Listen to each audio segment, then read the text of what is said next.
phrases, language use, grammars,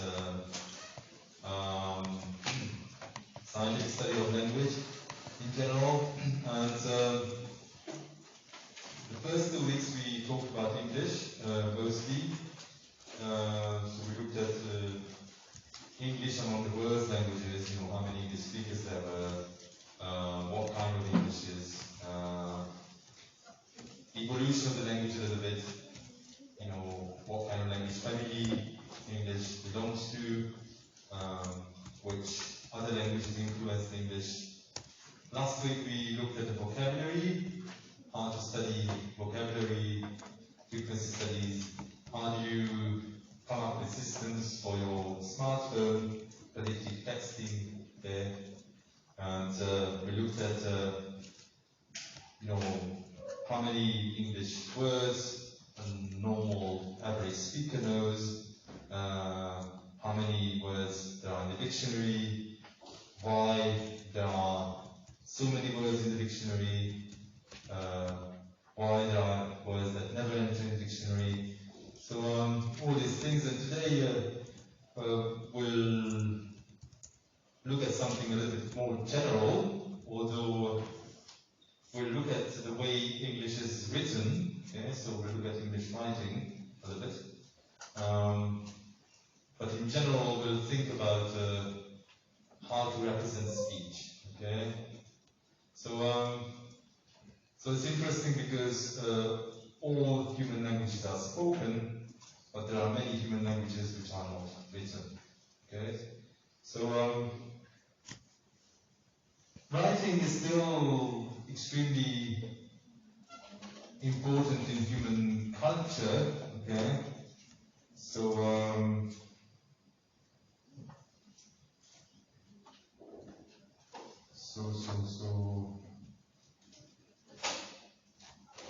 we can start with the Chinese proverb. It's a very smart Chinese proverb.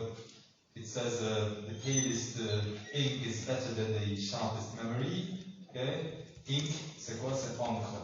Okay? So actually the worst writing is still better than sharpest memory. Why?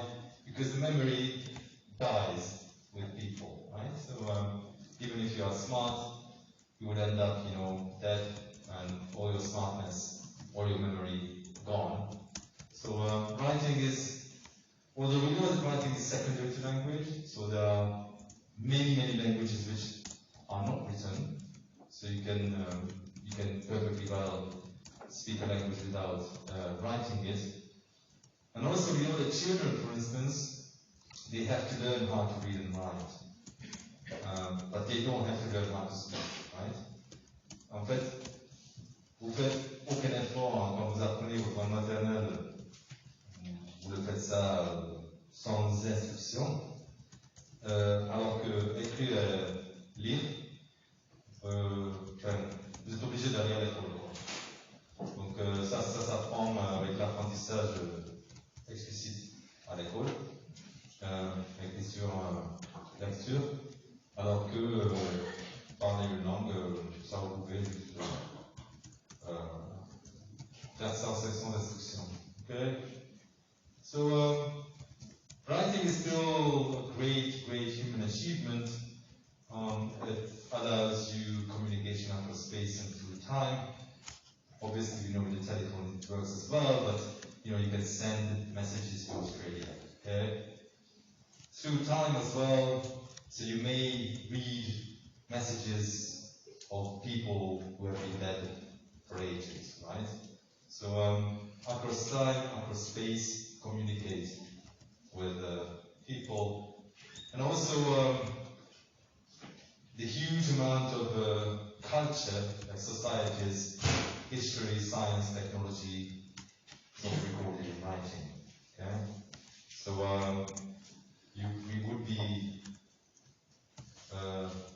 less better off without writing. Okay, good. So in many cultures, actually, writing is something divine. Okay, so in many cultures, people thought that writing descended from the gods. Okay, because it's so central, important cultures. So in ancient Egypt, for instance, Thoth would be the god responsible for writing. Saraswati, very important goddess in India. Nebo in Babylon. Cadmus in Greece. In China, for instance, so okay, this is not a god, but this is a legendary figure, Chang Jie. But you can see that actually he looks like a superhero. Why? Because he's got 2 pairs of arms. Okay? So it means that he's really vigilant and very smart. There are tens of thousands of Chinese characters. So, well, according to legend, it's someone with a superpower that invented all those. Okay? So, what's interesting though is that the writing was born out of necessity. En fait, pendant longtemps, on croyait que l'écriture, la naissance de l'écriture, c'était à cause des religions, parce que chaque grande religion a des textes sacrés, des écrits importants, ou littérature ou religion. Et en fait, c'était pas du tout le cas. La première écriture en Mésopotamie, il y a 6000 ans, la naissance de l'écriture, c'est lié au business. Donc en fait, c'était surtout le paiement des impôts, le fisc, puis échanger, faire des contrats. Donc ça, c'était forcément écrit. Et tout le reste, la religion et la littérature, au départ, c'était oral. Okay? Donc l'écrit était réservé pour les contrats, le droit. Okay, so this is the timelines. If we look at the alphabet which is used by English now, gives you ideas about, how old. So the first type of writing can be considered like the cave drawings, pictograms, or pictures in caves, 15,000 before current era, so 17,000 years ago. And 10,000 years later, the first real writing was born in Sumer. So Sumer is in old Babylon, Mesopotamia, okay? And they use the writing which is called cuneiform, so we'll look at it in a while. 1,000 years later, the Egyptians invented the hieroglyphs, 3,000 before current era. And then these hieroglyphs were used by the Phoenicians. The Phoenicians were people, tradespeople, sailing people in the eastern Mediterranean. So they lived in present-day Lebanon, Syria, Palestine, Israel, that area. And they transformed the hieroglyphs into a syllabary. Okay? We'll learn about this, what we mean by syllabary. And then the Greeks, who lived just across the Mediterranean, the Greek islands, they borrowed this Phoenician syllabary and transformed it into an alphabet. Okay? Then the Etruscans in Italy borrowed the Greek alphabet, and then the Romans adapted it to Latin. Okay? Donc en gros, il y a une transformation pour arriver jusqu'à l'alphabet d'aujourd'hui. On a passé d'abord par les images, après les logographies, on va voir ce que c'est, les syllabaires, un abjad, et après l'alphabet. Okay? So what are these? These are these types, in order of appearance in human cultures. So logography or pictograms are pictures, symbols, emoticons, cave drawings, okay? You communicate with pictures. Logography, this is what they used in Sumer in ancient Egypt. What does it mean? You've got a symbol standing for a word or a notion, okay? So these are not pictures anymore, but they start as pictures but become symbols. Okay? So symbols for words and phrases. Donc en fait, on voit quand même qu'il y a une grosse différence entre les logographies où on a un symbole ou un mot ou un concept et des alphabets où on a un symbole ou un son. Okay? Syllabaries, so these are like alphabets, but one symbol stands for syllable. Okay? So this is what is used by the kana system in Japanese. Chinese writing is a mixture of 2 and 3. Okay? So we call it logosyllabic. Why? Because part of the characters stand for syllables and other characters stand for words. Okay? And then you get to alphabets, 3 types. French and English, sound symbols. So every symbol corresponds to either a consonant or a vowel. But there are 2 subtypes. There are abjads, for instance, Arabic, an alphabet using the consonants only. Or abugidas, for instance, this is the Brahmaic tradition. Hindi is written with a Hindi Devanagari script. One symbol stands for 2 sounds, consonant plus vowel. Okay? Donc en fait, la différence entre les systèmes d'écriture, c'est que vous regardez un symbole, un caractère, et qu'est-ce que ça représente? Ça peut représenter des idées et des notions, ça c'est l'orographie. Ça peut représenter des consonnes, ça c'est le sémitique. Ça peut représenter des syllabes, ça c'est le kana du japonais. Ou des séquences de consonnes voyelles, ça c'est les écritures de brahmaïque d'Inde. Okay? So this is just a table that shows you the huge variety of writing systems in the world. Okay? So obviously you can't see it very well, but you can download it from Ametis. So we have the alphabets here in the middle. One of the alphabets is the Roman alphabet used by French and English, but there are many others. Okay? So these are the Semitic alphabets, the abjads. Okay? Abugidas. These are the characters used by the Hindi. Okay?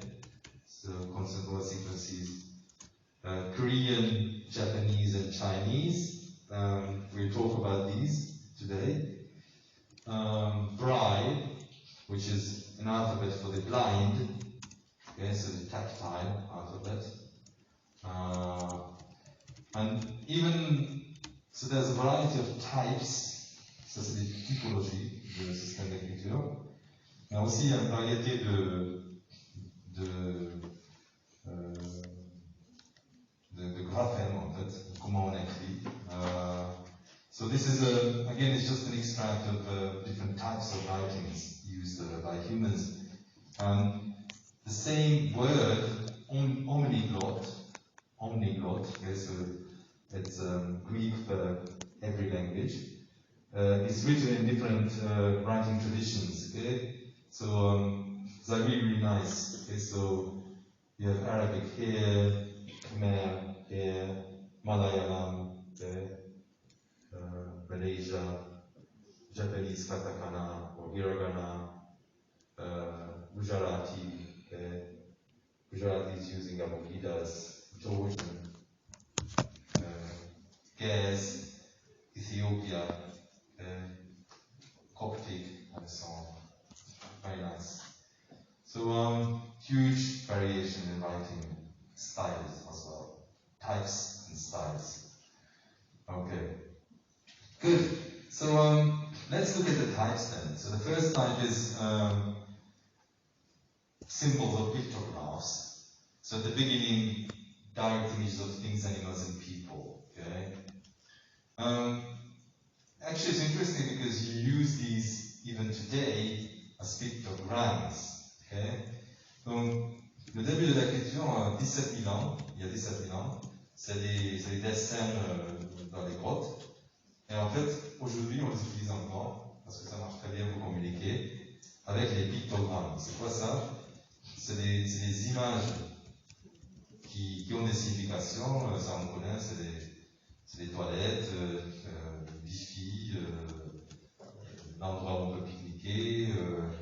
En fait, ça peut communiquer assez facilement, on peut communiquer avec des images.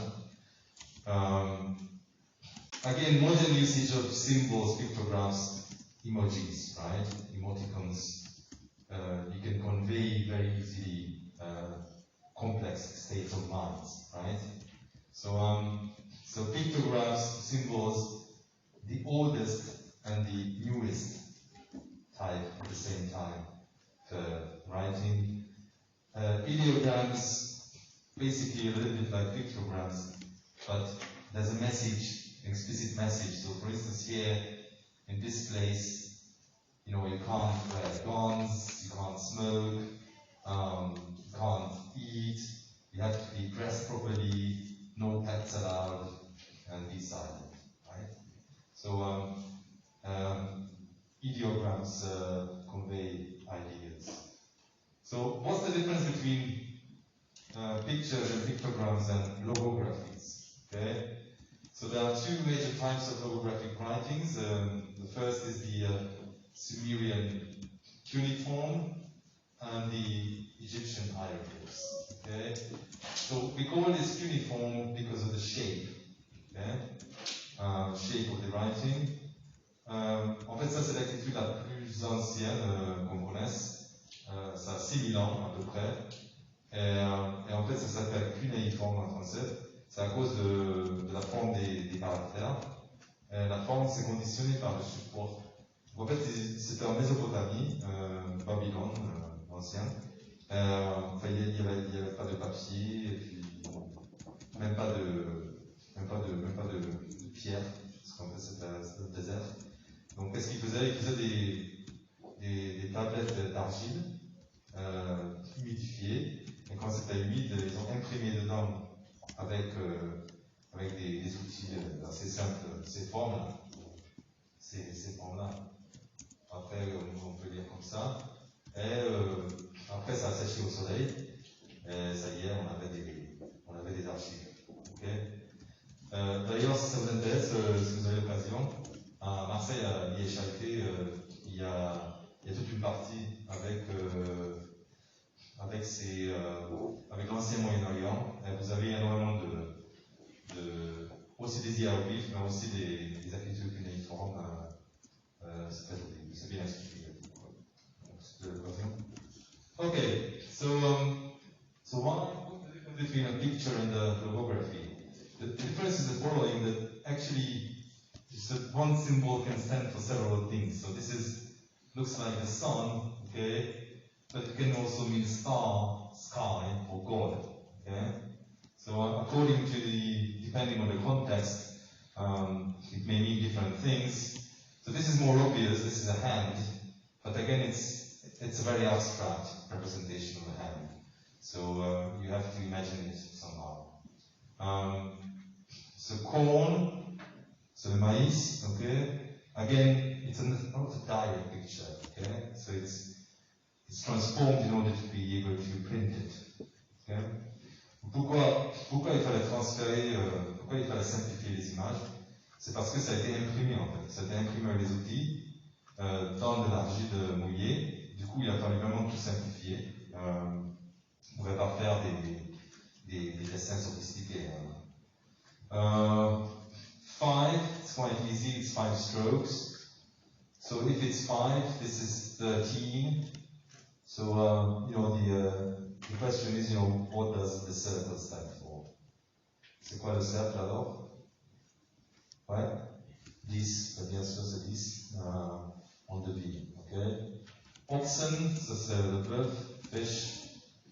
Egypt, similar, drawings in stone, a little bit more sophisticated. Bon, il y a 1000 ans après, quoi. Il y a quand même 1000 ans entre Sumer et Égypte. Là, qu'est-ce qui est intéressant, c'est qu'il y a des images qui sont directes. Ça c'est de l'œil, ça c'est du girafe. Mais là, c'est une espèce de cercle là. En fait, ça ne veut pas dire cercle, sceptre, mais ça veut dire régner ou diriger. Pourquoi? Parce que c'est les pharaons qui avaient ça dans la main. Donc, vous voyez, c'est pas une image directe, mais c'est un concept de pouvoir. Parce que les gens qui avaient le pouvoir avaient ça dans la main. C'est pareil avec cette image de la cruche avec de l'eau là qui sort. Ça ne veut pas dire la cruche avec de l'eau qui sort, mais ça veut dire frais. C'est le symbole de la fraîcheur. Donc, après, vous pouvez réfléchir, par exemple, quel est le meilleur moyen quel est le meilleur symbole pour la fraîcheur. Mais c'est ce qu'ils ont trouvé, c'est pas trop mal. Vous voyez, comme il n'y avait pas d'écriture avec des sons, mais il fallait toujours un concept, logographie, il fallait trouver vraiment l'image la plus simple qui marche pour désigner un concept donné. Okay, so then the next step open is Phoenicia, remember Phoenicia, like 1500 BCE, tradespeople, and they took the old Proto-Sinaitic logographies here. You can see the ox, the house, the fish, the yelling man, and so on. So all these things, they turned it into a syllabary, okay?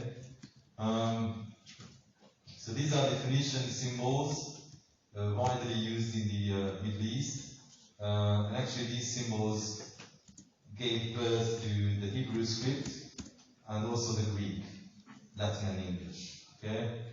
So how did it work? So this is the same kind of table, but it's a little bit more visible. So let's take for instance the example of this line. En fait, ce qui se passe ici, c'est que comment on passe de l'orographie à un alphabet. En gros, vous avez par exemple cette image-là, ce carré qui est un peu ouvert là. C'est la même chose là. En fait, ça c'est l'image de la maison. En fait, il n'y a pas de toiture parce que c'est Moyen-Orient, donc c'est peut-être là. Il n'y a pas de toiture, mais c'est l'image de la maison, là vous rentrez là. Et en fait, pourquoi c'est devenu la lettre B en grec et en phénicien? Parce que en sémitique, la maison c'est bête ou paït. Okay? Du coup, voilà, c'est le symbole qui veut dire peuple, parce que c'est P comme bête. Okay? On a la même chose, vous avez là le poisson là, qui est devenu le D, okay? Ça c'est le delta grec. Pourquoi? Parce qu'en sémitique, le poisson c'était Dag. Okay? Dag, ça commence avec D. Donc, voilà, désormais on va utiliser l'image du poisson parce que c'est Dag pour désigner D. Okay? Ou regardez, ça c'est intéressant, le fe, ok? Hein?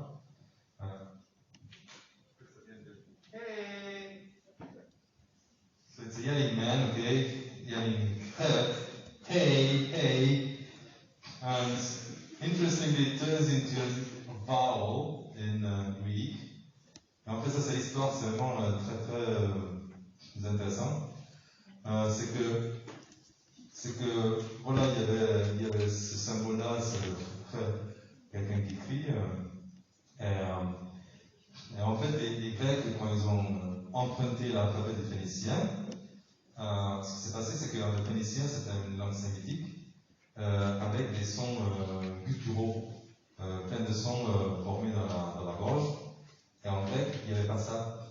Donc, les Grecs se sont retrouvés avec des symboles qui ne servent à rien, parce qu'ils n'avaient pas ces sons-là. Okay? Donc, au lieu de les jeter, qu'est-ce qu'ils ont fait? Ils se sont dit, ok, là on va les utiliser pour les voyelles. Parce que en sémitique, les voyelles ne sont pas marquées. Du coup, toutes les voyelles du grec, et maintenant les lettres des voyelles, viennent d'abord, c'était des consonnes gutturales du sémitique. Okay? Donc on a le alif, on a le ré, okay, le yud, le vav quelque part. Donc c'est comme ça qu'on arrive des images aux alphabets. Okay? Mais bon, ça a So this is just the example that shows you, how you get from the drawing of an ox to letters. Okay, so you've got the ox. This is the logography, the old logography. You can see the corns, right? And then it gets simplified in order to be able to print it, and it gets to modern Hebrew, Aleph, right? And from Phoenician, the other part is through Greek, Etruscan, Latin, and English. Okay, so this is how from the ox you get to power. Okay? So now the obvious question is, so most languages from logographies, they went to alphabets. En fait, écrire avec des alphabets, c'est un peu plus économe qu'écrire avec des logographies. Pourquoi? Parce qu'en principe, en logographie, on a besoin d'autant de symboles que de mots. Et on a vu que même un adolescent utilise 10 000 mots à peu près dans sa langue maternelle, donc on a besoin de beaucoup de symboles. Alors que si vous utilisez un alphabet, les alphabets en général se limitent à une trentaine ou 35 symboles. Ok, donc c'est beaucoup plus commode. Pourquoi la majorité des langues sont passées par des étapes, elles sont arrivées aux alphabets, sauf il y a deux grandes cultures, China and Japan, which still stick to their system of logographies. So the Chinese word writing is very old, 3,500 years, tens of thousands of characters, some 5,000 which have been up through the newspaper. But still, there are many, many characters, and actually it is possible to write Chinese with Roman alphabet. This is called the pinyin. Okay, so the pinyin is a kind of transliteration of Putonghua Chinese to Roman alphabet, but it's not used very much. Okay, so there are several reasons for keeping this system. It's not because they want to complicate their lives or they want to suffer, but it's because of basically culture. Okay, so there are 3,500 years of culture written in logographies. So if you switch the system, you lose part of this. Okay, so if you want to keep your culture, you have to keep your language. If you want to keep your language, you have to keep the writing system. And also,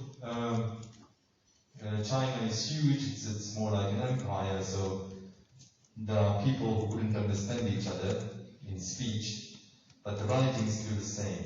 So the symbol for the rice would be the same, even though it can be pronounced differently in Cantonese or in Mandarin. Okay?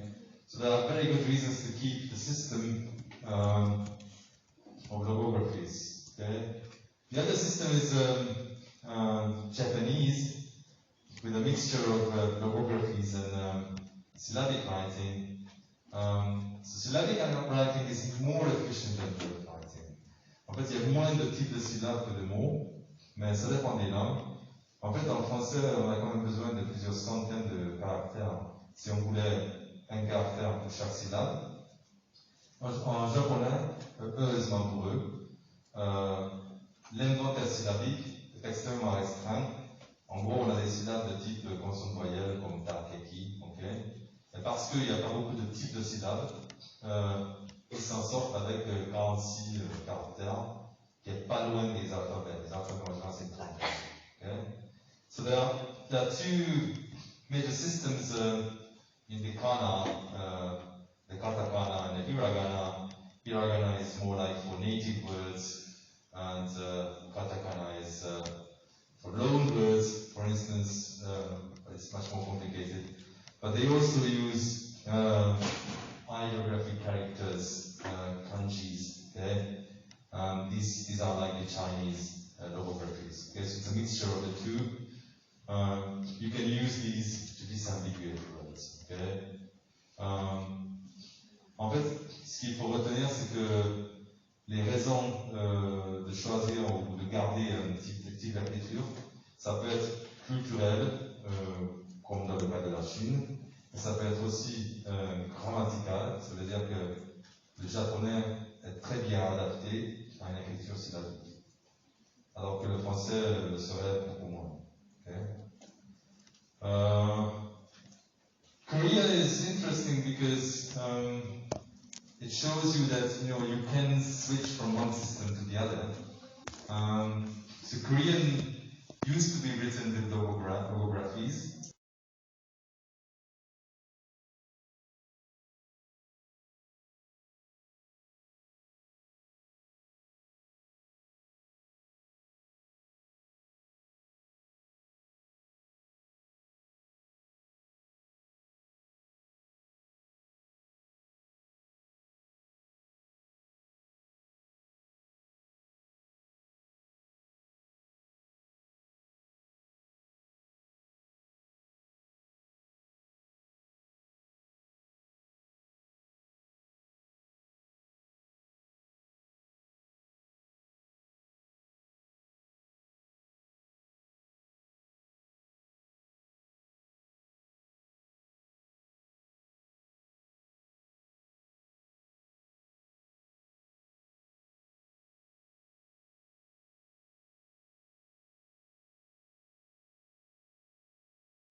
J'entends pas.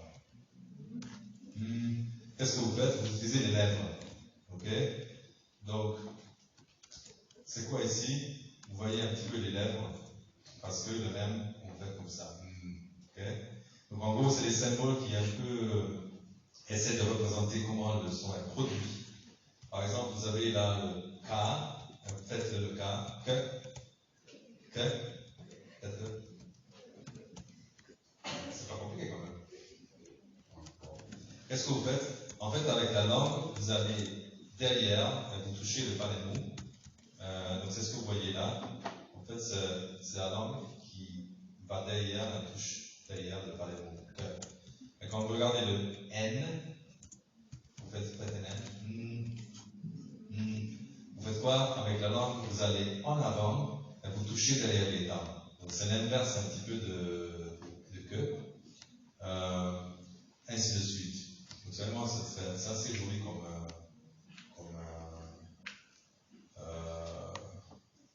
système d'écriture. Ok.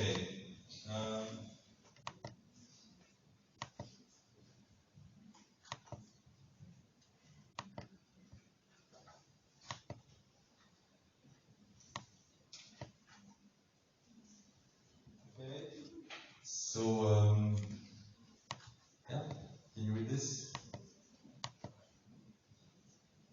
Everyone? Yes, you can. So it's just like, the idea is that if English were written only with consonants, you could still read it, okay? So you can still read a language if the vowels are missing, because, you can, with your knowledge of language, you can more or less know, what it's about. Obviously, English writes vowels like Greek because it's easier for English to write vowels. But Semitic languages, they still use an abjad system, which is a consonantal writing, with 22 consonantal symbols. And again, they still keep using consonantal symbols. Why? Because it works fine for them. Okay? Donc en fait, c'est un peu la même histoire qu'avec le japonais, c'est que les japonais continuent à écrire des syllabes, parce que pour leur langue, ça marche bien. En fait, en sémitique, ils n'ont pas passé à un alphabet avec des voyelles. Pourquoi? Parce qu'il n'y a pas besoin. Parce qu'en gros, on a la classique, vous avez 3 voyelles, pas 20 comme en anglais. Donc, sur les 3 voyelles, on peut deviner facilement quelle voyelle on trouve. Pourquoi? Parce que dans la grammaire des langues sémitiques, la signification des mots est véhiculée par la racine, qui consiste en général de 3 consonnes. Les voyelles sont uniquement là pour tout ce qui est information grammaticale, pluriel, accompli, inaccompli, verbe, nom, tout ça. Donc, encore un exemple que l'écriture que les langues adoptent, souvent sont liés un petit peu quel est le type d'écriture qui est le mieux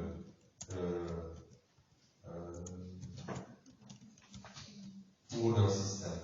Okay? So now let's just look at a little bit English. So that said, we have bad news for English. So English writing is can be very, very far away from pronunciation, and people, so many people expressed bad feelings about English writing. So this is, for instance, G.B. Shaw, prefaced the Pygmalion, which is a play, theatre play. This is the play which serves as a base for the musical My Fair Lady. Okay? And 1912, when he writes, the English have no respect for the language and will not teach the children to speak it. They cannot spell it because they have nothing to spell it with but an old foreign alphabet for which only the consonants and all of them have any speech value. C'est quoi le truc? C'est que l'alphabet de l'anglais, c'est l'alphabet romain qui vient des Grecs, qui vient des Phéniciens, qui vient des Égyptiens, qui vient des Babyloniens, et que en fait, si on regarde vraiment de près, normalement l'alphabet c'est le meilleur système, le plus économe, parce que vous avez un symbole, un son, vous n'avez pas besoin de beaucoup de symboles. Mais en pratique, il y a beaucoup de langues qui s'écrivent avec un système alphabétique, mais où il y a des problèmes de correspondance entre l'écriture et la prononciation.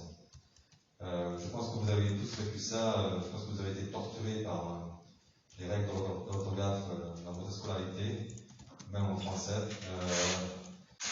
Il y a une énorme différence entre ce qui est écrit et ce qui est prononcé. Okay? Puis tous les 10 ans, il y a des réformes d'orthographe qui n'aboutissent jamais. Et en gros, le français est toujours écrit comme c'était écrit au XVIe siècle, alors que ça sonne super différent maintenant. So if we just look at some examples from English, why despite having an alphabetical system, the correspondence is not straight. So you've got, for instance, these two sentences. Did he believe that Caesar could see the people, sees the seas, or the city amoeba stole the key to the machine? Okay, so every time you have E sounds, and actually they can be written in 11 different ways. Okay, so that's really bad. Okay, that one sound, the sound E, could be written by so many different characters, okay, combination of characters. The reverse is true as well. So here you've got the letter A, okay, which actually can be pronounced in 7 different ways, the same letter in English. So these are phonetic transcriptions for these sounds. We'll talk about it in a minute. So the letter A can be pronounced O, O, A, E, A. It's like my father wanted many village day badly. Okay? So every time, same spelling, different sound. Okay? There are many sounds that actually need to be written by 2 characters. So it's not true that in alphabets you always have one symbol for one sound. Here, like words like shoot, character, Thomas, physics, we've got one sound written by 2 characters. Okay? Either deal, rough nation, again, one sound, 2 characters. Okay? Like deal, there's an E, which is written by EA. Okay? Code, glacier, theatre plane. Other scenario, symbols that are written but are silent. Okay? So you may have letters in English spelling, which keep silent, like mnemonic or autumn, asthma, or honest, tonic, fall, Christmas. You know, like Christmas, there's no T in Christmas. No one pronounces the T in Christmas, and still you write, you're supposed to write. Okay? Psychology in English starts with an S. You know, no one says psychology. You can't do this. It's psychology.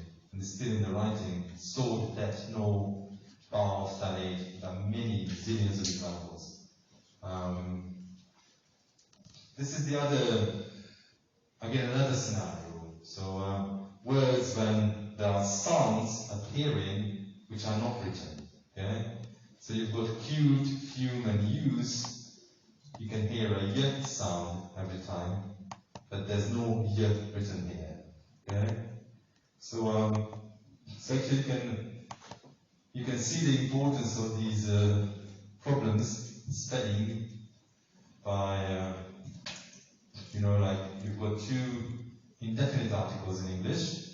So you say a brother, okay, but you have to say an aunt, okay?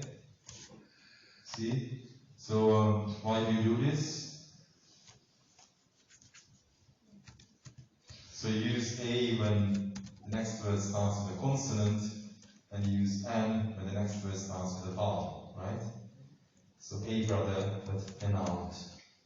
Ça va, non, quand même? Ça vous connaissez? Ouais? Brother, brother, brother. Aunt. Tante, tante. Est-ce qu'il y a pas? Oui, c'est que voyelle est consonne, c'est ça, hein? Bon, ok. Une consonne voyelle. So now you look at the word like this. So which one do you use?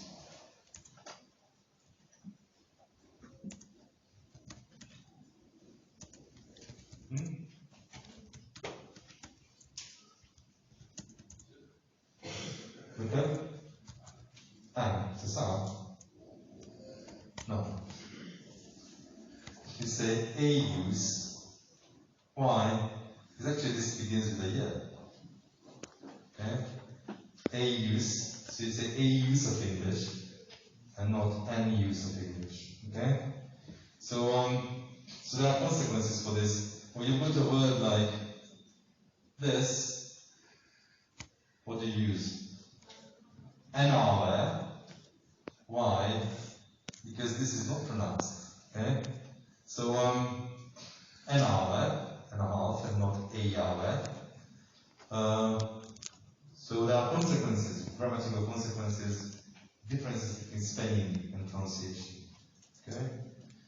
So this is an old joke about English spelling. I'm not sure you get it, but can try. So the joke says that actually we could write fish as goatee in English. Why? Because in a word like enough, so this is pronounced F. Okay? The GH is pronounced F, say enough. Okay? In a word like women, so the plural woman, this O is pronounced E, women. Okay? And in a word like nation, the T and an I are pronounced sh. Okay? So if you read this, it's fish, right? So you would obviously you wouldn't do this but it's just an exaggerated display of how far spelling is from pronunciation in English. So because of these problems, the end of the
écrits avec des symboles. Et aussi pour l'enseignement des langues, c'est un outil qui est pas mal. So this is the International Phonetic Alphabet. Actually, it's updated every year because if they discover a new language, they may change it a little bit, but still, so this is the 2015 version, and this will be the 2018 version, okay? But it's a wonderful tool because if you look at the vowels, for instance, so there are some 20, 25 symbols, but with these 25 symbols, you can describe any human language, okay? Donc c'est pour ça que c'est bien, c'est que vous avez quand même pas énormément de symboles, vu le pouvoir descriptif de ce système, c'est que vous pouvez prendre n'importe quelle langue humaine et ça marche. Okay? So you've got vowels here, consonants. Okay? The consonants are arranged the way you pronounce them. So you start with pb because you produce them with the lips, then td,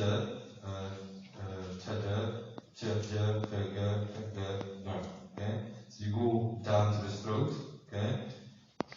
So it's a little bit like the system of the Hangul, the Korean. So it follows pronunciation. Okay? There are also suprasegmentals. So these are marks for stress, length, tones for tone languages, Asian languages. Okay? So it works fine. Okay? So the IPA is a regularly updated transcription system for speech. Yeah? Actually, it's not really an alphabet. Why? Because the order is not random. Donc en fait, dans les alphabets, l'ordre des symboles est aléatoire. Donc on ne sait pas pourquoi ça commence l'alphabet romain avec A, ça se termine avec Z. Ça pourrait être l'inverse, c'est conventionnel. Alors que le IPA, l'ordre des symboles, ça suit leur production. Okay? Okay, what else? Yeah, one sound, one symbol, normally.